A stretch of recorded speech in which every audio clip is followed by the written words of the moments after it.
Yep. Go.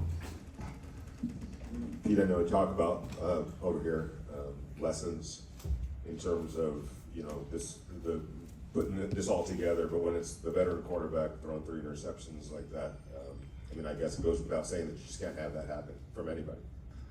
Yeah, those are huge plays in the first half. I think they're big third down opportunities, third down conversions, and they really on both plays they did the same thing. And then we fell for it and screwed it up.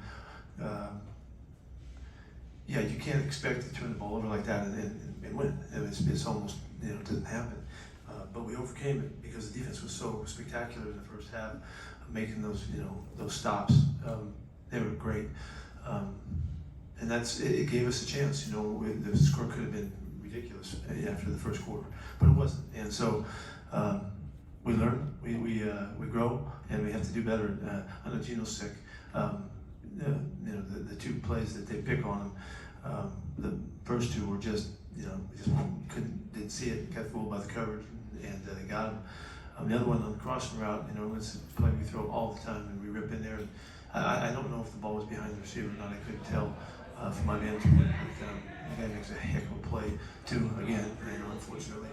And the game comes all the way down, and we had to stop him in the last drive, and we didn't get it done, unfortunately. And we went right down to get field goal range, and the guy comes off the edge and makes a block, makes a great play there. We got it. Since field goals were invented, you got to get the guy on the edge. We didn't get him. So it's tough. It's tough to come in here twice, for our fans, and not come out of here with wins. We really set our sights on getting this thing jump started today. And we didn't quite get that done, so it's still out there for us. Pete, after Geno's 3rd interception, he now leads the NFL. Was there any consideration to going with Kenny at all? No, we're not there. Max Crosby obviously was somebody that played just a fantastic game. Can you talk? I know it's in a loss, but can you talk about the energy that he brought and kind of holding that thing together, like you said, to basically keep you in the game? Yeah, so whether you win or lose, the facts remain. And he was incredible today. He has been every time he's been on the field for us since we've been there. I mean, every time, whether it's preseason or not, that's the guy that shows up. Just incredible plays, playmaking, and he's doing it clean. He's not getting, he's not having to cheat on line of scrimmage or anything. He's just a spectacular football player, and to tip the ball up like that and to get it going on the big pick, it's a huge play, man. But he does it in practice, and so it's not unfamiliar. It's just incredible that he's on our team and he's doing what he's doing. There's a lot of guys that played well on defense today and did a nice job. So, but Max that was an incredible game. Pete, do you have any updates on Eric Stokes and Colton Miller? Yeah, Eric sprained his knee a little bit and was back up running and thought he could go, and then they decided not. With Colton, he sprained his ankle. Keep going. Yep.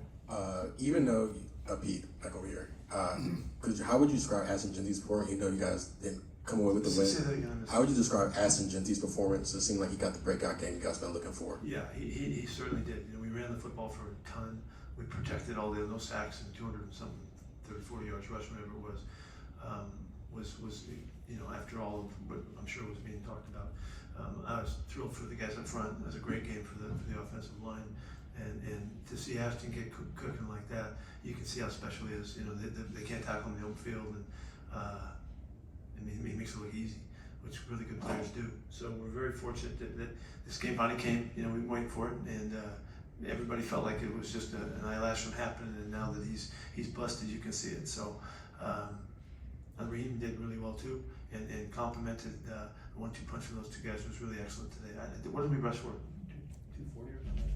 240. Yeah, I mean that's a fantastic game for us, and so it's a great statement for us moving forward and getting better. You guys can go nuts on the stats and the numbers in one week to the next, but it takes time, and you have to look at the big picture of things to really assess what's going on. I'm thrilled that we were able to do that today. Was there enough good today to keep that big picture in mind for you, despite the loss, and it's still early? Yeah. I mean, we undertook our defenses undertook about as much duress as you can in this 4 games of the season, and the leadership and the mentality and Patrick's job with these guys and the coaches to keep those guys on that kind of an edge throughout, regardless of the situation, is incredibly valuable and will continue to be a valuable aspect of our team. And they know. They have that feeling. They're not worried about whatever the tough situation is. They're okay about it. And we've had way more than we need to work at that stuff. You guys got more? We're good? Thank you, Coach.